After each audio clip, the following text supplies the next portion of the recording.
Keluaran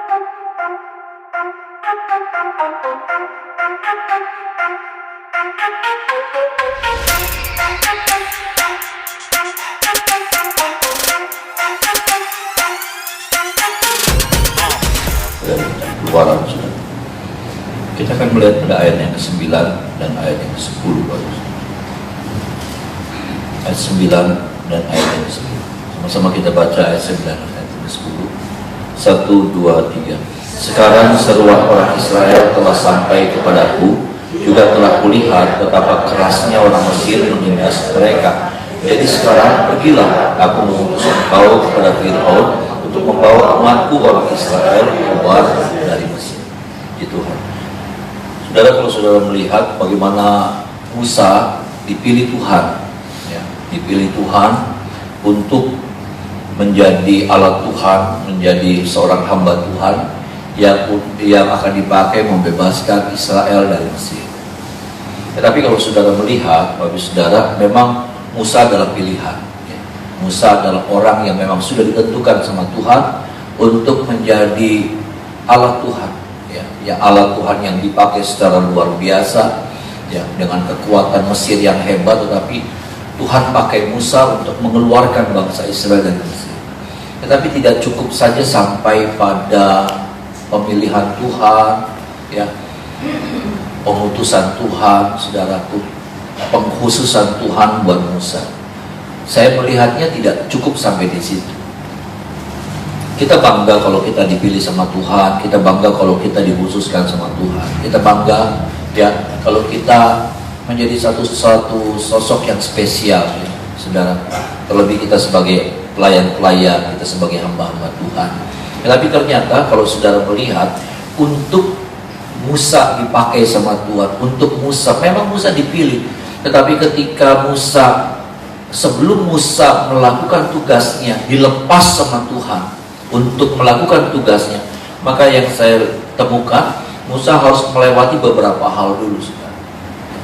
Musa harus melewati beberapa hal dulu.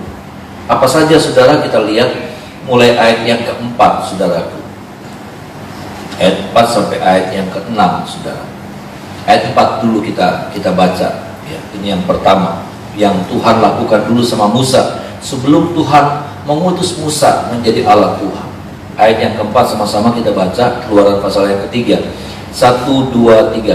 Ketika dilihat Tuhan bahwa Musa menyimpang untuk memeriksanya, berserulah Allah dari tengah-tengah semak duri itu kan, Musa, Musa, dan ia menjawab, ya Allah. Ayat yang kelima, lalu ia berfirman, janganlah datang dekat-dekat, tanggalkanlah kasutmu dari kakimu, sebab tempat di mana engkau berdiri itu adalah. Saudara, kalau kita melihat mulai dari ayat yang ketiga seharusnya, saya bacakan ayat yang ketiga. Sama-sama kita baca ayat yang ketiga. 1, 2, 3. Musa berkata, baiklah aku menyimpang ke sana untuk memeriksa penglihatan yang hebat itu. Mengapakah tidak terbakar semak duri? Pertama yang Tuhan tampilkan, yang Tuhan tunjukkan sama Musa adalah bagaimana Musa melihat ada satu semak duri, ya, ada api, tetapi semak duri itu tidak terbakar. Ya. Musa melihat semak duri yang terbakar, ada api, tetapi tidak terbakar. Disinilah yang saya katakan, yang saya mau sampaikan adalah bagaimana Tuhan memperlihatkan betapa Tuhannya Musa itu Tuhan yang luar biasa. Ada amin, saudara. Ya. Tuhan yang bisa lakukan segala hal yang mustahil. Bukankah itu sesuatu yang mustahil? Sesuatu yang gak masuk akal, sesuatu yang gak masuk logika. Dan sebagai pelayan Tuhan, kita diperkenalkan dulu, gitu. Musa diperkenalkan dulu, saya juga harus dan saudara juga diperkenalkan dulu bahwa Tuhan yang kita layani adalah Tuhan yang Maha Kuasa. Ada amin, saudara. Bukan Tuhan yang biasa-biasa, bukan Tuhan pinggir jalan, bukan Tuhan yang kita bisa beli dimanapun kita bisa beli dan kita bisa buang kapanpun juga. Tetapi Tuhan yang kita sembah adalah Tuhan yang hebat dan Maha Kuasa. Ada amin, saudara. Tuhan yang bisa melakukan segala perkara. Artinya begini, Tuhan lagi mau tunjukkan, Tuhan mau kasih pelajaran sama Musa. Supaya apa? Supaya nanti kalau sampai Musa melakukan tugas pekerjaannya, dia menghadapi masalah, dia menghadapi pergumulan, dia menghadapi tantangan, Musa sebagai hamba Tuhan gak boleh cengeng. Itu Musa sebagai hamba Tuhan jangan jadi hamba Tuhan yang mudah menyerah. Karena terlalu banyak tuh saudara pelayan-pelayan Tuhan tapi mudah menyerah, ya. Pelayan-pelayan Tuhan tapi cengengan, ngadepin sesuatu menyerah, ngadepin sesuatu mundur, ngadepin sesuatu hilang akal. Emang ini cocoknya buat hamba-hamba Tuhan, tapi nggak apa-apa, saudara. Bukankah kita juga dipanggil sebagai imamat-imamat yang raja nih? Ada amin, saudara. Kita juga adalah hamba-hamba Tuhan, loh, saudara. Dan Tuhan mau mental seperti ini nih ada sama setiap kita sebagai orang percaya, karena kita adalah imam-imamat yang raja. Apalagi kalau kita bicara sampai jangan tidur kamu. Oh iya, perhatiin nggak? Nggak boleh cengeng jadi hamba Tuhan. Hamba Tuhan nggak boleh gampang menyerah. Hamba Tuhan nggak boleh gampang patah semangat.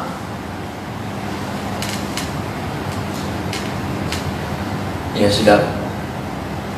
Makanya Tuhan memperkenalkan betapa Tuhan yang Musa layani, Tuhan yang sudah memanggil Musa dan mengutus Musa, itu Tuhan yang maha hebat, maha kuasa, maha dahsyat. Ada amin, saudara.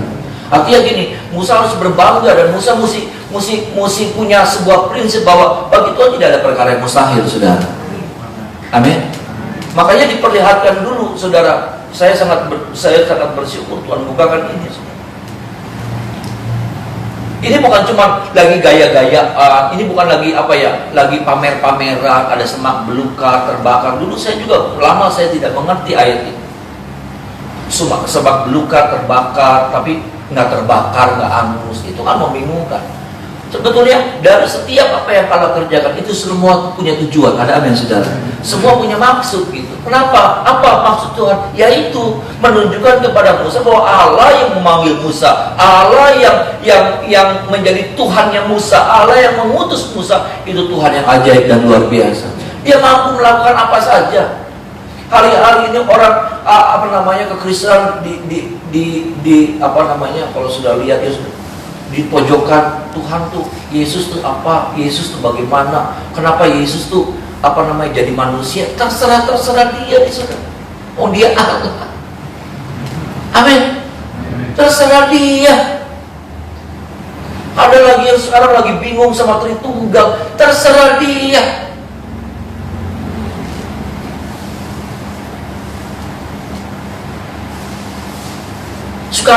Kenapa? Kita mentok kalau memikirkan Allah dengan logika kita. Ada amin, saudara. Kita mentok, akal kita nggak bisa memikirkan Allah. Tapi yang harus kita yakini Allah kita Allah yang maha kuasa. Ada amin, saudara. Bagaimana bisa Dia menciptakan alam semesta raya ini hanya dengan berfirman, jadi maka jadi. Jadi benda-benda penerang, saudara tahu jadi benda-benda penerang itu cuma matahari. Saudara lihat itu yang namanya bintang-bintang itu benda penerang semua. Ada miliaran, saudara. Terserah Dia. Allah kok ada 3? Kita tidak menyembah 3 Allah. Ada amin, saudara. Ini perhatikan baik-baik. 3 Allah, 1 Allah, macam-macam. Sekarang pendeta juga jadi rada ngaco-ngaco, sudah. Pengertian tentang Tritunggal Allah itu jadi aneh-aneh gitu. Jadi karena mau dilogikakan supaya bisa Allah nggak bisa dilogikakan. Kalau memang Dia Allah yang satu lalu kemudian memiliki yang namanya 3 pribadi, itu terserah Dia. Dia bisa tampil sebagai Allah, Anak dan Roh Kudus. Memang itulah Allah kita.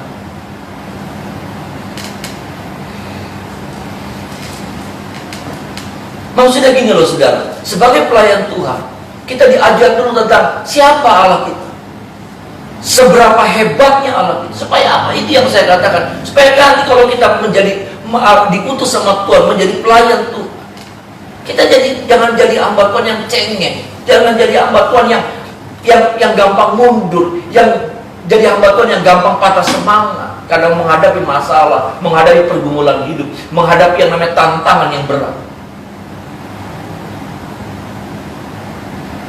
Itulah sebabnya, saudara, Allah menampilkan dulu, memperkenalkan dulu pribadinya seperti itu, bahwa Allah, aku yang memanggil kamu. Itu sepertinya begitu, saudara.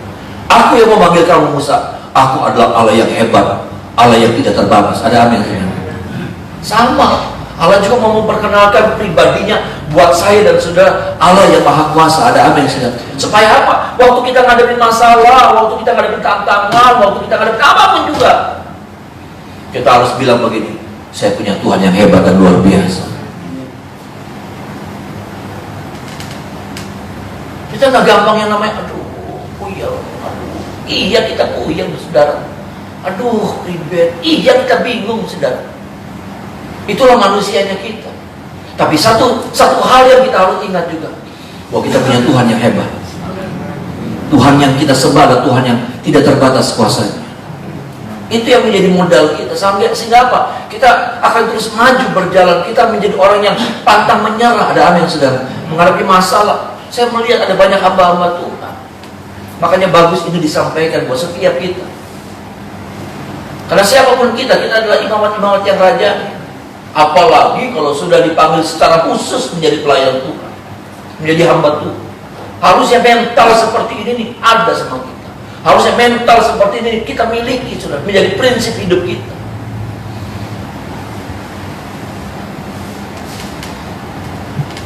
Kan terlalu banyak orang hamba Tuhan, nama hamba Tuhan, tapi gampang menyerah. Hamba Tuhan, tapi aduh, takutan.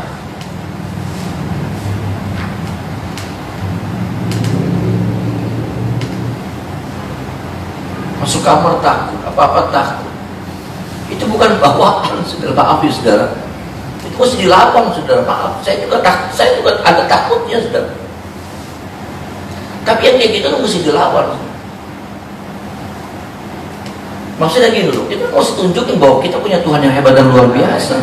Kita nggak boleh gampang terintimidasi. Ya, kita mesti paksain hati ini mesti tegar gitu. Karena kalau enggak, saya tak tahu ngikik sama kita di belakang.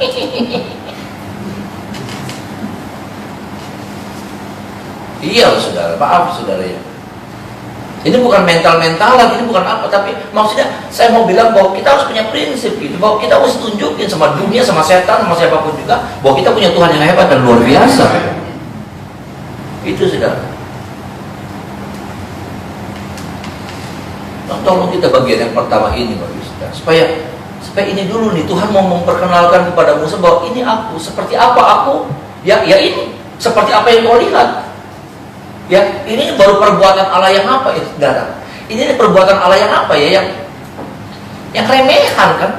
Semak belukar terbakar tapi tidak terbakar, itu kan remehan sebetulnya. Tapi itu saja apakah bisa dibuat oleh manusia? Nggak bisa. Makanya manusia mau melogikakan Allah, nggak bisa.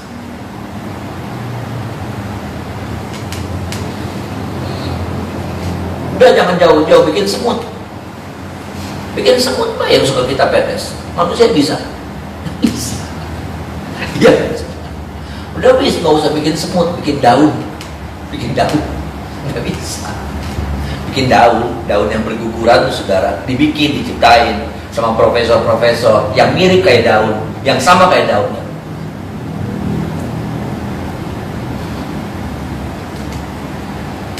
Kita gayanya mau mikir tentang Allah. Kenapa Allah begini? Kenapa Allah begitu? Ya pakar Allah. Jadi, kalau saudara orang kaya, ya, kalau melarat, saudara, terserah saudara. Saudara mau beli pulau, saudara mau beli, ya kan? Saudara mau bikin kereta api, rel kereta api di tempat di rumah saudara, terserah saudara. Ya dong. Iya kan, saudara? Iya beli. Ya iyalah. Orang mau beli, ada orang kaya, pesawat jet pribadinya ada belasan. Dalam hati saya. Ya ampun, boros namanya. Apa harap kita jadi orang kaya itu? Apa harap kita nih? Nabi akan puyeng.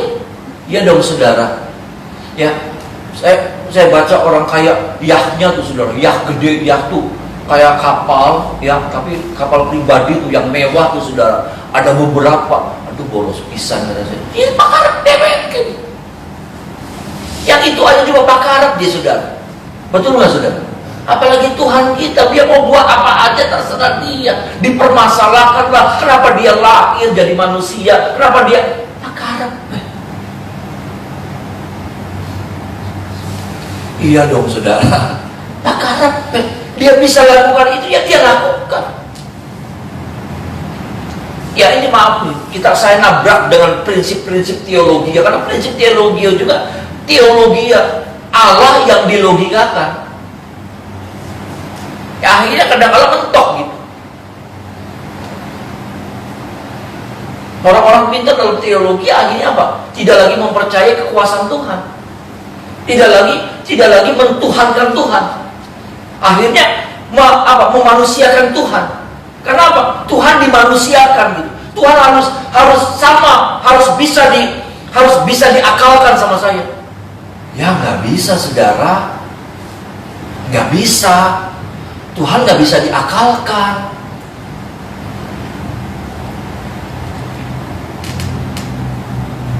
Dan ini yang harusnya menjadi kebanggaan kita, bahwa Tuhan kita itu Tuhan yang tidak bisa diakalkan. Ada amin sekarang.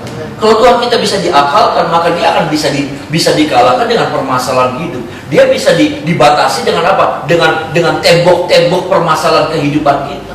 Karena Allah kita Allah yang tidak bisa diakalkan, Allah yang tidak bisa masuk logika, Allah yang tidak terbatas, maka dia bisa mengatasi segala sesuatunya. Ada amin saudara? Iya. Dia bisa lakukan apa saja.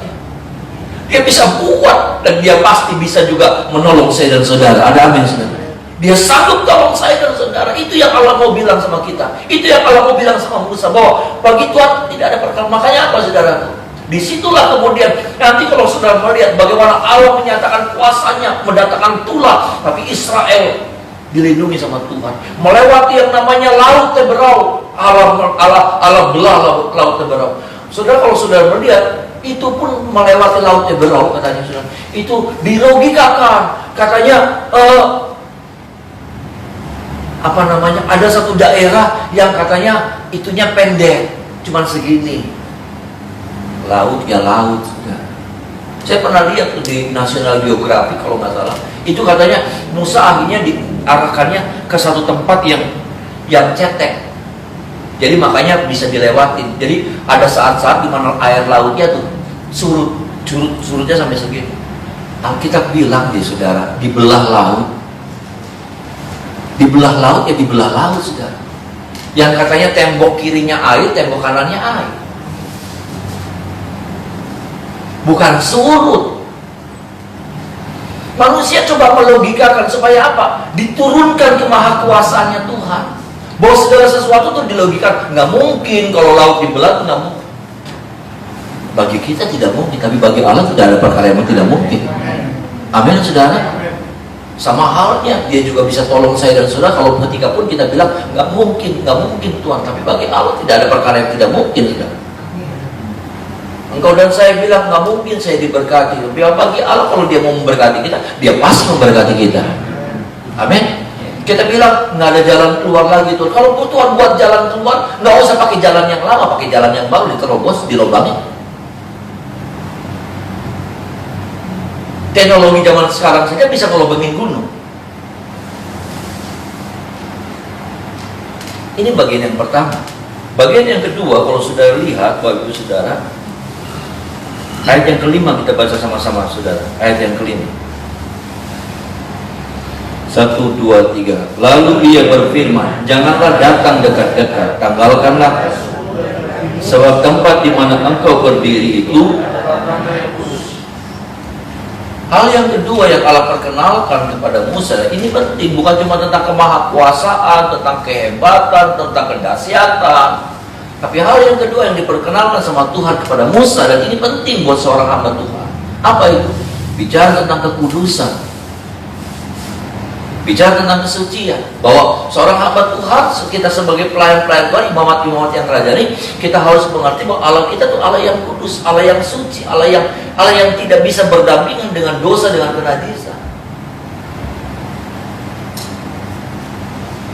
Ini saudara, bukan cuma kita diperkenalkan tentang Allah yang hebat, kita suka dengan Allah kita suka ketika Allah memperkenalkan Allah kita Allah yang hebat, Allah itu Allah yang dahsyat, Allah itu Allah yang tidak terbatas. Tapi seringkali kita nggak suka waktu kita diperkenalkan bahwa Allah itu Allah yang kudus, Allah yang suci.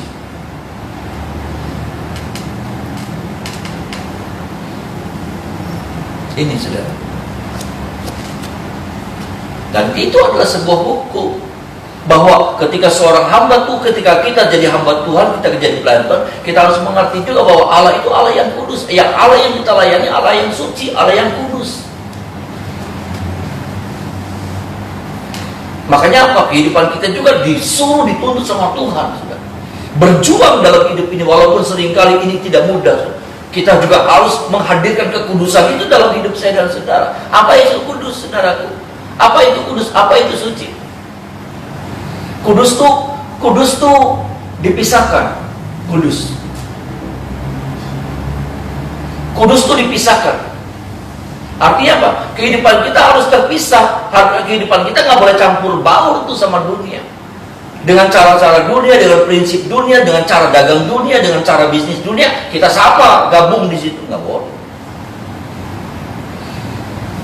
Cara dunia yang kotor, cara dunia yang tipu menipu, cara dunia yang banyak akal bulusnya kita juga pakai, itu nggak boleh. Cara dunia yang menghalalkan segala cara dunia yang kalau saya mau ya saya bisa ambil, nggak boleh. Ini yang Musa diajar sama Tuhan, bahwa Musa juga kalau jadi pelayan Tuhan nggak boleh pakai cara-cara yang nggak benar, nggak boleh hidup nggak benar. Itu sudah.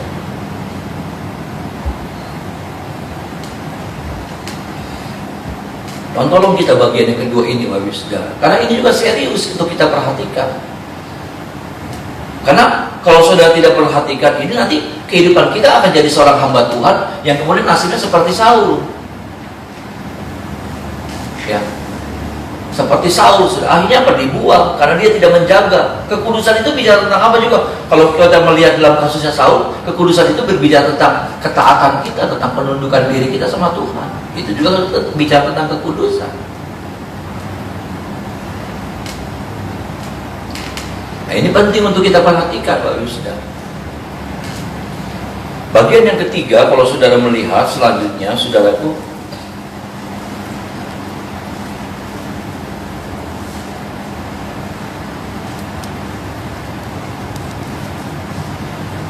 sama-sama kita baca ayat ke-6, saudara. 1, 2, 3. Lagi ia berfirman, akulah Allah ayah, Allah Abraham, Allah Ishak, dan Allah Yakub. Lalu Musa menutupi mukanya, sebab ia takut memandang. Lalu ia berfirman, Allah berfirman, akulah Allah ayahmu, Allah Abraham, Allah Ishak, dan Allah Yakub. Apa ini di sini? Allah memperkenalkan diri. Sebagai anak Tuhan, pelayan Tuhan, terlebih sebagai seorang hamba Tuhan, dan kita sebagai imamat-imamat yang raja, Allah mau memperkenalkan dirinya sama. Mengenal Allah, ini yang Allah lakukan, memperkenalkan Allah. Dan sebetulnya kepada setiap orang Allah mau memperkenalkan pribadinya. Tapi berapa banyak orang tidak menanggapi, berapa banyak orang tidak merespon. Itulah sebabnya kita harus, karena apa? Karena umatku binasa, ya saudaraku, Hosea katakan, umatku binasa karena tidak mengenal Allahnya. Pengenalan akan Allah itu menjadi sesuatu yang penting. Pengenalan akan Allah itu menjadi sesuatu yang harus terjadi. Bahkan bukan cuma sesaat, tetapi pengenalan akan Allah itu terus. Pengenalan akan Allah itu berhentinya kalau kita mati. Tapi berapa banyak anak-anak Tuhan nggak peduli, nggak merespon, nggak tertarik untuk mengenal Allah.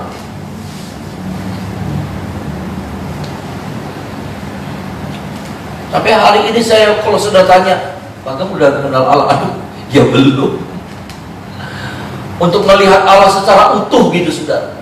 Aduh, itu sebuah perjalanan yang panjang, itu butuh kemurahan anugerah Tuhan.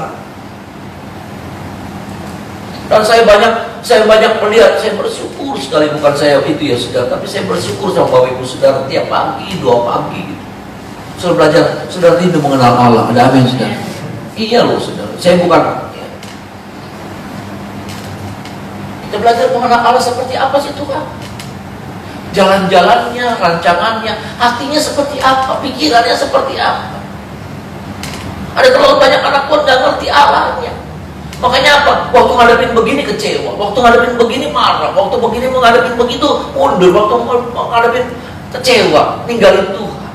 Jadi buat saya sih saudara, kalau ada orang mualaf gitu, memang gak ngerti Tuhan gitu. Jadi buat apa? Ya sudah, ada pendeta yang gak ngerti Tuhan, maaf, gak kenal Tuhan dia.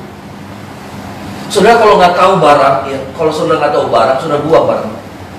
Padahal barang itu apa? Barang yang berharga. Nggak ngerti.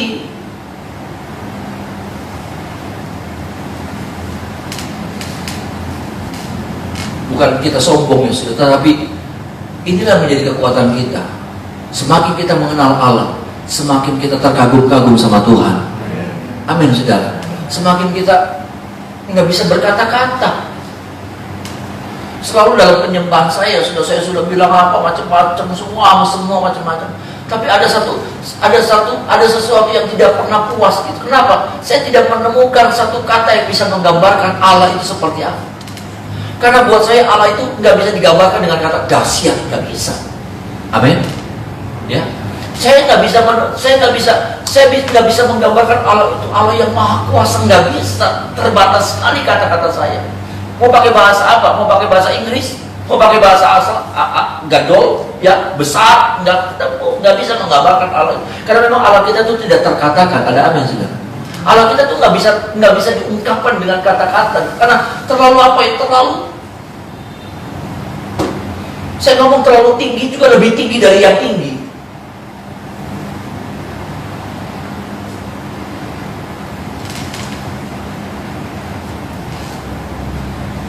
Makanya apa?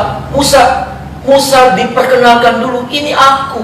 Akulah Allah Abraham, Allah Ishak, Allah Yakub. Allah memperkenalkan dirinya sama Musa. Supaya apa? Supaya Musa tahu siapa yang dia layani. Berapa banyak kita pelayan Tuhan tapi nggak ngerti siapa yang kita layani. Kita pikir yang kita layani apa? Makanya apa? Kalau sampai pribadi nanti bilangnya gini, wah melayani gereja. Nanti ada orang bilang, ya enak pagem, maaf ya saudara ya.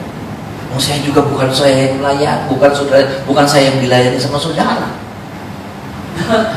Yang kita layani Tuhan. Enggak lagi ngomong apa. Kalau sampai saya ngerasa saya dilayani, aduh saya berdosa. Saya berdosa sekali sama Tuhan. Kalau sudah buat apapun juga di pekerjaan Tuhan ini, sudah sedang melayani raja di atas segala raja. Tuhan yang sudah memberikan hidup kepada saya dan saudara. Mengerti ini saudara, mengerti ini.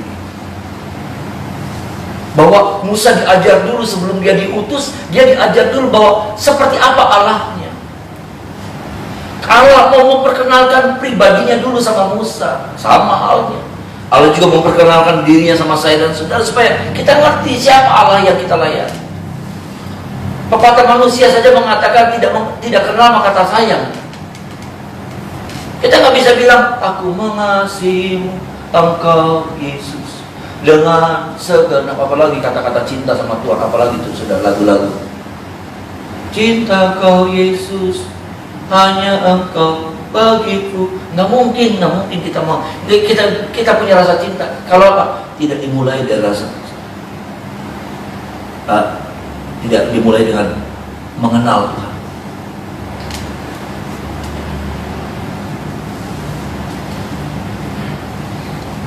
Ini saudara, ini yang sedang kita kerjakan tiap hari. Amin. Ini yang sedang kita lakukan tiap hari. Ini saudara yang yang membuat kita terus, dan saya percaya semakin kita mengenal, semakin kita kuat di dalam Tuhan. Semakin apa ya saudara, semakin berkurang tuh, saya yakin semakin berkurang persungut-sungutan, ya kan? Semakin berkurang, semakin ada, tapi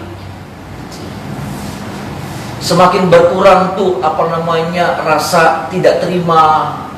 Semakin berkurang tuh rasa omelan, semakin berkurang. Kenapa? Karena setiap kali apa yang Tuhan izinkan terjadi, kita belajar mengerti bahwa maksud Tuhan adalah yang terbaik buat saya dan saudara. Semakin kita belajar hidup di jalannya Tuhan, semakin kita nggak hidup dengan hawa nafsu, pengen begini ambil, pengen begitu ambil, pengen buka usaha ini ambil. Tapi kita belajar bawa itu sama Tuhan. Ada amin saudara.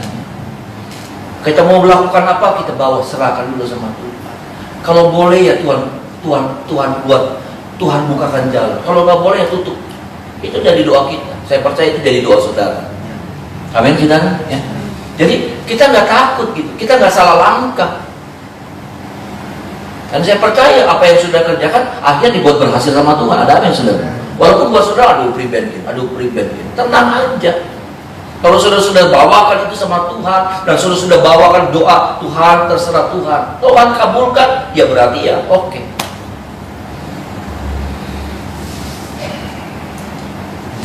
Itu loh saudara.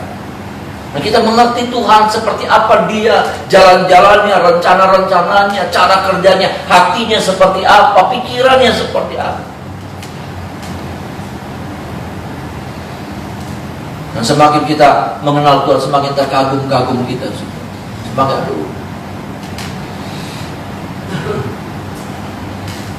semakin juga kita semakin berhati-hati dalam melangkah. Semakin berhati-hati kita dalam bertindak, semakin berhati-hati dalam kita berkata-kata. Itu dari pengenalan akan Allah. Kita jadi ngerti apa yang Tuhan suka dan apa yang Tuhan gak suka. Kita semakin berhati-hati. Ya, kalau ada apa-apa yang kita mau kerjakan, kita lihat Tuhan suka gak? Enggak hajar terus. Tuhan tolong kita sudah pagi hari. Ya. 3 hal yang Allah lakukan kepada Musa sebelum Allah utus Musa jadi seorang hamba Tuhan. Ya, memang Musa dipilih sama Tuhan, spesial hidupnya Musa. Tapi Musa tetap harus melewati 3 hal. Dia diperkenalkan dulu siapa Allahnya, betapa hebat Tuhan yang dia sembah, yang dia layani. Supaya apa yang saya katakan tadi, Musa gak jadi orang yang gampang putus asa. Musa bukan gampang orang yang patah semangat. Musa bukan menjadi orang yang gampang mundur waktu ngadepin pergumulan hidup. Musa bukan menjadi orang yang gampang bersungut-sungut kalau ngadepin pergumulan hidup. Karena dia tahu siapa Allahnya. Allahnya Allah yang luar biasa sudah. Yang kedua, Musa diperkenalkan tentang kekudusan Allah, tentang kesucian Allah, bahwa Musa juga harus belajar hidup seperti itu. Makanya diajar tanggalkan kasutmu, katanya. Ada hal-hal yang harus ditanggalkan dari hidupnya Musa. Ada hal-hal yang harus dilepas dari hidupnya Musa. Sama halnya dalam hidup saya. Ada hal-hal yang saya harus lepas dari hidup saya. Saya suka, tapi saya harus lepas. Saudara suka, tapi saudara harus lepas. Kenapa? Karena kita sedang melayani Allah yang suci, Allah yang kudus. Yang ketiga, saudaraku, Allah memperkenalkan pribadi secara utuh. Bukan cuma memperkenalkan kesuciannya, kemahakuasaannya, tapi Allah memperkenalkan secara utuh pribadi Allah.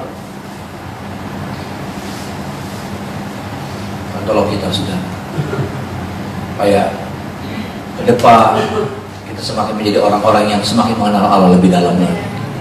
Ya, kenal Allah lebih dalam itu bukan tidak berakibat apa, tetapi berakibat besar dalam hidup kita kalau kita mengenal Allah. Amin, saudaraku. Ya, saya melihat Yusuf mengenal Allah, Abraham mengenal Allah, Daud mengenal Allah, Daniel mengenal Allah. Orang-orang yang mengenal Allah itu orang-orang yang diangkat sama Tuhan, orang-orang yang dimuliakan, orang-orang yang dipercayakan sesuatu yang ajaib sama Tuhan. Tolong kita